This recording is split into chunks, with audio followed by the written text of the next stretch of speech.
के समस्त बड़े महर्षियों को नमन करता हूँ। और इतनी शीतलहर में आप लोग बड़ी शिद्दत के साथ, जिस दौर में कोई किसी को नहीं सुन रहा, आप हमें सुनने आए हैं, आप सबके सदाचारिता को और समर्पण को प्रणाम करता हूँ। एक बार अपने लिए ताली बजाइए।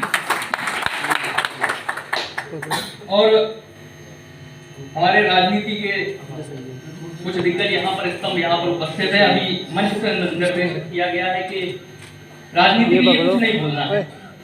हालांकि जिस मंच पर चांद साहब जैसे वीडियो बना रहे स्तंभ उपस्थित होते हैं, वो मंच अपने आप में एक मंदिर हो जाता है। और हम जैसे छोटे कवियों के लिए फिर हम स्वच्छंद हो जाते हैं कुछ भी बोलने के लिए। ये हमारा घर है। आप में से कई लोग मुझे पहचानते हैं, जानते हैं। अगर ये शरद चाचा बैठे हैं, 2002 और 2003 का दौर हुआ करता था जब हम दोस्तों के बीच में कविता पढ़ते थे और आप आनंद लेते थे आकर। कई लोग बैठे हैं, हमारी भाभी बैठी हैं। बहुत प्रयास किया इन्होंने कि हम कानपुर ना जाए, लेकिन हमें जाना पड़ा। हम क्षमा चाहते हैं आपसे। और भी कई लोग हैं। मैं आपके प्रति आभार व्यक्त तो नहीं कर सकता, लेकिन आपसे अनुरोध कर सकता हूँ कि मुझे आशीर्वाद दीजिए कि मैं पहली बार उरई के मंच पर, अपने घर के मंच पर पाठ कर रहा हूँ, तो मैं कुछ सफलता प्राप्त कर सकूं। आप दुष्यंत कुमार जी ने कहा है कि मत कहो आकाश में कोहरा घना, यह किसी की व्यक्तिगत आलोचना है। हमें नाम नहीं लेना है किसी का, लेकिन हमारे उत्तरदायित्व तो हैं। हम कवि हैं। जिस प्रकार से आप राजनेता हैं, आपको उत्तरदायित्व है, तो हम कवि, हमारे भी तो उत्तरदायित्व है। बिल्कुल बिल्कुल हमें निभाने पड़ेंगे। मैं राजधानी के, देश की राजधानी के एक मंच पर था, वहां पर मेरी पंक्तियों को प्रतिबंधित करने का प्रयास किया गया। उन्होंने कहा कि 1000-1200 रुपए ज्यादा ले लेना, लेकिन कुछ ऐसा ना पढ़ना जो राजनीति को बुरा लगे। पंक्तियों को प्रतिबंधित करने का एक तरीका होता है, लेकिन जब आप हमारे आत्मसम्मान को रुपयों से तौल देते हैं, तो आपकी मिट्टी में पनपा एक बीज, देश की राजधानी में अगर एक स्वाभिमान का वटवृक्ष को आया हो इन 4 पंक्तियों के माध्यम से, और मंच पर बैठे सारे महर्षियों का सम्मान अगर बचा लाया हो, तो आशीर्वाद दीजिएगा अपना। उसने कहा कि 1000-1200 रुपए मुझसे ज्यादा ले लो, लेकिन कुछ ऐसा ना पढ़ना जो इनको बुरा लगे। मैंने चरित्र बताया अपना, स्वागत है कि अपने अल्फाजों से हम मुकरा नहीं करते। अपने अल्फाजों से हम मुकरा नहीं करते। सियासत की गली से हम कभी गुजरा नहीं करते। और बिकाऊ हो हुनर जिनके, लगाओ उनकी बोली तुम। हम तुलसी के वंशज हैं, कोई मुजरा नहीं करते। बात कब होगी, नाम किसी का नहीं होगा। हमारे जो लोग हमें व्यक्तिगत रूप से जानते हैं, हमारे उत्तरदायित्व है। हमारे पिताजी अध्यापक थे, और अध्यापक का पुत्र होना अपने आप में एक बहुत जिम्मेदारी का काम है। मैं 4 पंक्तियों के माध्यम से अपनी जिम्मेदारी बताता हूँ कि हलाहल पी के पीड़ा का खुशी को बांट देते हैं। हलाहल पी के पीड़ा का खुशी को बांट देते हैं। भंवर में डूबते दुश्मन को दिल से हाथ देते हैं। छुरी, बम और बंदूकों से तो बंदर भगाते हैं। हम अध्यापक के बेटे हैं, कलम से मात देते हैं। बढ़िया। आप कहते हैं राजनीति का कुछ ना बोलो। लोकतंत्र में एक नेता 4-5 पार्टियां बदलने के बाद बड़े अहंकार से जब खड़ा होकर ये कहता है कि उत्तर प्रदेश की राजनीति मेरे इर्द गिर्द घूमती है, और अपने लड़के को चुनाव नहीं जितवा पाता है, तब एक कवि को क्या कहना पड़ता है? भाई बात क्या कहना पड़ता है? मैं बताता हूं आपको कि जो है जुगनू स्वयं को सूर्य की ज्वाला समझते हैं। जो है जुगनू स्वयं को सूर्य की ज्वाला समझते हैं, और भटकते हैं अंधेरों में, जगत काला समझते हैं। जो है जुगनू स्वयं को सूर्य की ज्वाला समझते हैं, भटकते हैं अंधेरों में, जगत काला समझते हैं। और जो अपनी चौक के ढंग से कभी उजियार ना पाए, वो खुद को शहर की गलियों का उजाला समझते हैं। बहुत अच्छा है। लेकिन जब राजनीति का स्तर गिरने लगता है, नारी शक्ति बैठी है, हमारी माताएं बैठी हैं, बहनें बैठी हैं हमारी, मैं क्षमा चाहता हूं, लेकिन जब आप भूमिकाओं में किरदार ढूंढने लगते हैं तो बड़ा कष्ट होता है साहब। स्वागत है, बहुत बढ़िया बात, बहुत अच्छी टिप्पणी। बंबई में अर्धनग्न अवस्था में अपना जीविकोपार्जन करने वाली एक अभिनेत्री यह कहती है कि आजादी लीज पर ली गई है, और हम उसके समर्थन में खड़े हो जाते हैं। हम अपने पूर्वजों को भूलते जा रहे हैं। और ये समस्या वहां से लेके हर घर के आंगन तक है, दिल्ली के सिंहासन से हिंदुस्तान के हर घर के आंगन तक है। मैं छोटों से कहना चाहता हूँ, युवाओं से कहना चाहता हूँ, अपने दोस्तों से, अपने मित्रों से मैं कहना चाहता हूँ, स्वागत है मेरे पास, कि इससे पहले कि जुबान मगरिब की कनीज हो जाए, इससे पहले कि जुबान मगरिब की कनीज हो जाए, आओ हम फिर से अपने पुरखों के अजीज हो जाए। इससे पहले कि जुबान मगरिब की कनीज हो जाए, आओ हम फिर से अपने पुरखों के अजीज हो जाए। और चुनौती देता हूं कि नए दौरों में जीते हो तो जाओ आसमां छू लो। नए दौरों में जीते हो तो जाओ आसमां छू लो। नई पीढ़ी का मतलब ये नहीं कि बदतमीज हो जाए। क्या कहने बहुत बहुत शुक्रिया। आप लोगों ने बड़े मन से सुना और कुछ व्यंग्यात्मक बात मैं करता हूं और उसके बाद में जो लेके आया हूं, जिस काम से मैं आया हूं, वो काम अपना निपटा के अतिशीघ्र बैठ जाऊंगा, समय का अभाव है। आप कुछ सुनिए। जी स्वागत। आपने कहा था कि नाम मत लेना, मैं क्षमा चाहता हूं, लेकिन कुछ भी कोई भी मतलब आए कोई बात नहीं। कभी के ऊपर कोई प्रतिबंध लगा पाया है? बोलिए। कुछ लोग हमसे पूछ रहे थे, कभी तो सत्ता का प्रतिपक्ष होता है, स्थायी प्रतिपक्ष होता है, कभी अगर रास्ता नहीं दिखाएगा तो कौन रास्ता दिखाएगा? बहुत अच्छी बात। कुछ लोग हमसे पूछने लगे आके कि भैया विकास नहीं होगा। अरे हमने कहा भाई साहब विकास की क्या बात है, अपराधी मारे जा रहे हैं, भ्रष्टाचार कम हो रहा है, धीरे धीरे सब होगा। वो नहीं, विकास नहीं दिख रहा था, अपराधी तो नहीं, विकास नहीं दिख रहा। हम बताते क्यों नहीं दिख रहा? अपनी अपनी समस्याएं, व्यक्तिगत समस्याएं होती सबकी। सुनिएगा, आनंद लीजिए और जिस प्रकार से आप लोग सुन रहे, थोड़ी ऊर्जा और दीजिएगा, मजा आएगा। कि अपराधियों पे योगी की त्योरी जो सट गई, अपराधियों पे योगी की त्योरी जो सट गई, के बिल से नीचे वालों की इनकम भी घट गई, के बिल से नीचे वालों की इनकम भी घट गई। अफसोस पर तुम्हें न मिल सकेगा अब विकास, विकास की तो रास्ते में गाड़ी फट गई, विकास की तो रास्ते में गाड़ी फट गई। बहुत मन से आप लोग सुन रहे हैं। अभी हिंदुत्व का मुद्दा उठा था। जो कभी राम को काल्पनिक कहते थे, वो कुछ दिन पहले हिंदुत्व की परिभाषाएं सिखा रहे थे कि हिंदू अलग है, हिंदुत्व अलग है। हिंदुत्व बोको हराम है और हिंदू जो है वो हिंदू है। हमने भाई ठीक है। और कुछ दिन पहले तिलक लगाए घूम रहे थे, जनेऊ पहने घूम रहे थे, जगह जगह कुर्ता उतार देते थे कि देखो हम हिंदू। हमने कहा ऐसी हरकतें कर रहे हो और इन हरकतों पे फिर परिणाम क्या निकलते हैं आप सुनिएगा। मैंने क्या कहा उनसे कि फर्जी तिलक की धार फिर से चेक हो गई, फर्जी तिलक की धार फिर से चेक हो गई, रैली में आई भीड़ फिर से बैक हो गई, रैली में आई भीड़ फिर से बैक हो गई। और हिंदुत्व अभी जोड़ रहे बोको हरम से, हिंदुत्व अभी जोड़ रहे बोको हरम से, फिर कहोगे ईवीएम हैक हो गई, फिर कहोगे ईवीएम हैक हो गई। और जब सत्ता पक्ष के कुछ प्रतिनिधि उपस्थित हो, हालांकि जिन्हें आना था वो नहीं आए, ये ठीक रहा। ये शानू हमसे बोला भाई साहब निष्पक्ष कविता पढ़ना है आपको, आप सत्ता खिलाफ पढ़ देना, कोई दिक्कत नहीं है। हमने भैया ठीक है। और लेकिन जब हमने पोस्टर देखा, हमने भैया ये बता रहा हूं मैं, मतलब सब पांचों विधायक, सांसद और पता नहीं कितने जिलाध्यक्ष सब बुलाए। हमने कानपुर जाके हमें फोन करना पड़ता बहुगुणा जी को कि धन्यवाद आपका, मैं जिंदा वापस लौट आया।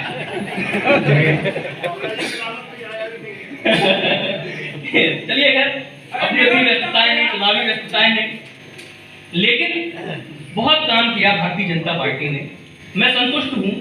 मैं सनातन विरोधी था, लेकिन मैं संतुष्ट हूं तो इसका मतलब काम हुआ है। ये जो लोग मुझे व्यक्तिगत जानते हैं वो ये जानते होंगे इस बात को, मुझे स्पष्टता नहीं देना है।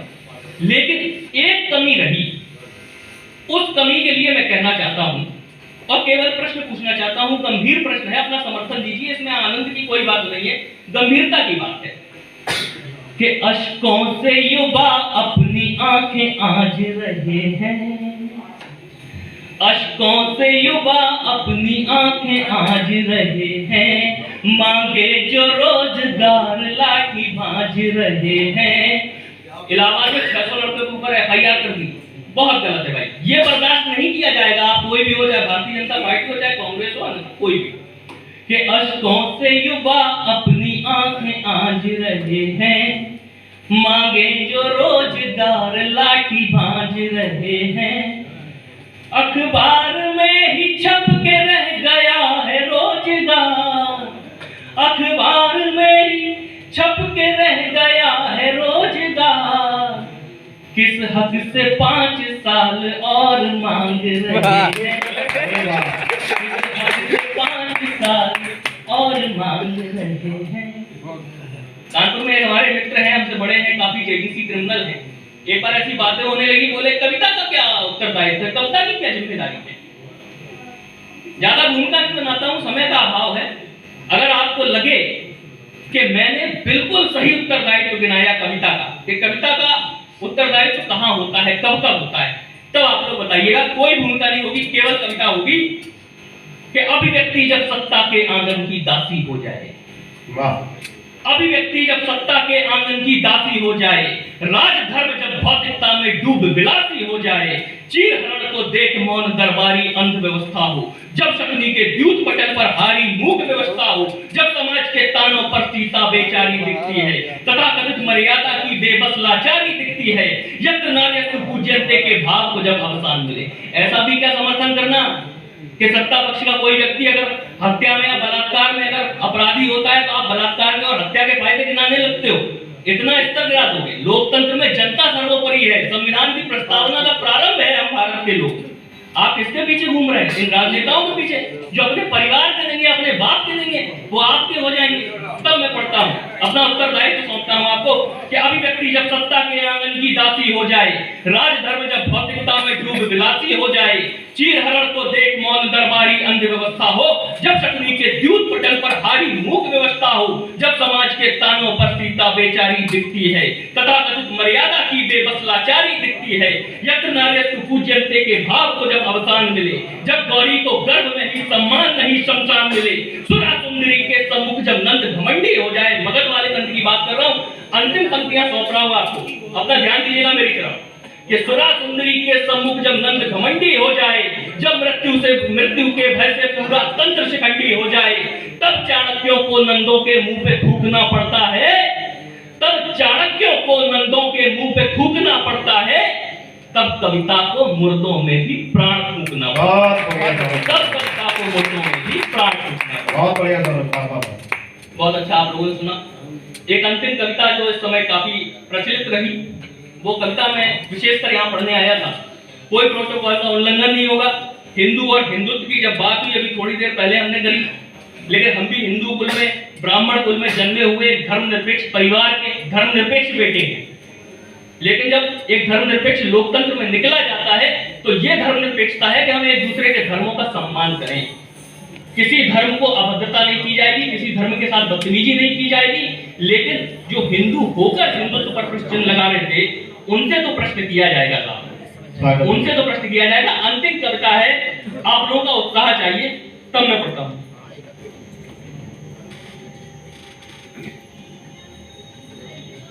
कि क्या माता से ममता को कोई भी अलग कर सकता है? क्या माता से ममता को कोई भी अलग कर सकता है? क्या सुगंध चंदन वन की कोई विषधर हर सकता है? क्या सुगंध चंदन वन की कोई विषधर हर सकता है? क्या आप जुगनू झुंड बनाकर सूरज को झुलसाएंगे? क्या आप जुगनू झुंड बनाकर सूरज को झुलसाएंगे? रामचरित को मिथ्या कहने वाले धर्म सिखाएंगे, रामचरित को मिथ्या कहने वाले धर्म सिखाएंगे। जब हिंदुत्व के चीरहरण पर दम भी करते जश्न यहाँ, जब हिंदुत्व के चीरहरण पर दम भी करते जश्न यहाँ, वेद पुराण देव ऋषि मुनि सब पूछ रहे हैं प्रश्न वहां, धर्म सनातन की असमत लुटवाने वाले कौन है? हिंदू का हिंदुत्व मिटाने वाले आखिर कौन है? हिंदू का हिंदुत्व मिटाने वाले आखिर कौन है? किसने यह अधिकार दिया? हमारे हिंदुत्व पर बहुत आरोप हैं, हमारी वर्ण व्यवस्थाओं पर आरोप है, हमारी नीतियों पर आरोप है। मैं उदाहरणों के साथ बात करने वाला कवि हूं। मैं तब अपना अगला बंद पढ़ता हूं, आप लोगों का समर्थन चाहता हूं कि ऊंच नीच से ऊपर उठकर हमने सब स्वीकार किया, ऊंच नीच से ऊपर उठकर हमने सब स्वीकार किया। रावण हमने किया उपेक्षित, वाल्मीकि से प्यार किया। रावण हमने किया उपेक्षित, वाल्मीकि से प्यार किया। देवतलक अपराध करें तो नीति उन्हें दंडित करती, देवतलक अपराध करें तो नीति उन्हें दंडित करती। बलि और प्रहलादों को ये ही महिमा मंडित करती। बलि और प्रहलाद दानव कुल के राजा थे, लेकिन हमारी नीतियों ने कहा कि ये सदाचारी है, सम्मानी है, तब हमने उन्हें सम्मान देना प्रारंभ किया। रावण ब्राह्मण था लेकिन दुराचारी था, हमने उसे नकार दिया। ये हमारा हिंदुत्व है। इस पर उंगली उठाने से पहले एक बार इसका अध्ययन कर लीजिए। मैं तब पढ़ता हूं कि देवतलक अपराध करें तो नीति उन्हें दंडित करती। बलि और प्रहलादों को ये ही महिमा मंडित करती। सहनशीलता देख हमारी उन्हें शरारत सूझ रही, सहनशीलता देख हमारी उन्हें शरारत सूझ रही। धरा अयोध्या की प्रतिपल सबसे बस ये ही पूछ रही। दो प्रश्न है अयोध्या के और दोनों प्रश्नों पर आपका समर्थन चाहिए कि देवतलक अपराध करें तो नीति उन्हें दंडित करती, देवतलक अपराध करें तो नीति उन्हें दंडित करती। बलि और प्रहलादों को ये ही महिमा मंडित करती। सहनशीलता देख हमारी उन्हें शरारत सूझ रही। धरा अयोध्या की प्रतिपल सबसे बस ये ही पूछ रही, धरा अयोध्या की प्रतिपल सबसे बस ये ही पूछ रही। जय श्री राम के नारों पर हकलाने वाले कौन है? हिंदू का हिंदुत्व मिटाने वाले आखिर कौन है? हिंदू का हिंदुत्व मिटाने वाले आखिर कौन है? और दूसरा प्रश्न रखता हूं कि देवतलक अपराध करें तो नीति उन्हें दंडित करती। बलि और प्रहलादों को ये ही महिमा मंडित करती।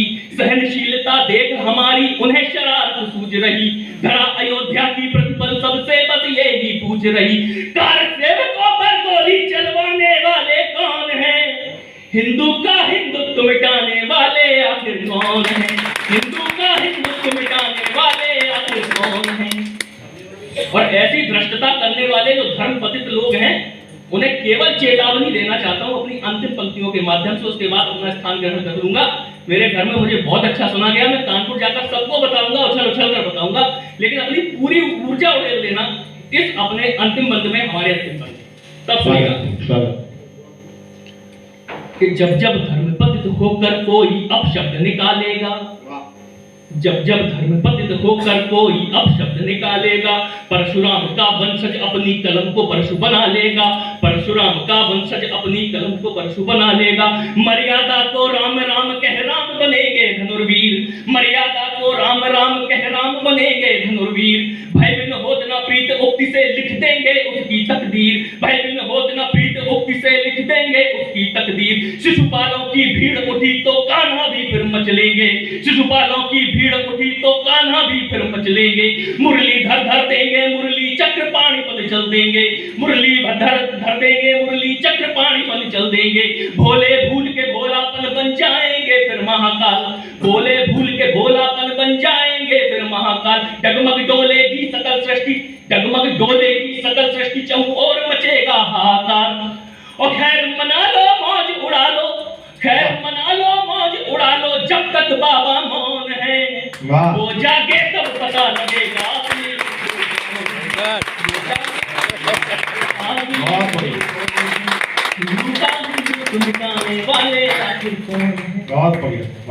बहुत बहुत धन्यवाद आप सभी लोगों का। बस चलते चलते चार बत्तियां आपसे कहना चाहता हूँ कि मानव बैकुंठ पहुंचने को गोदान जरूरी है, मानव बैकुंठ पहुंचने को गोदान जरूरी है, पाप मुक्त होने को चारों धाम जरूरी है।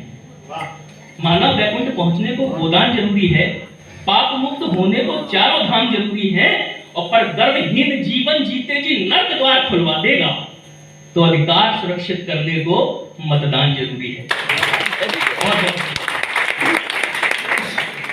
ये थे सौरभ सर्जन, बहुत अच्छी कविता पढ़ के गए। जब ये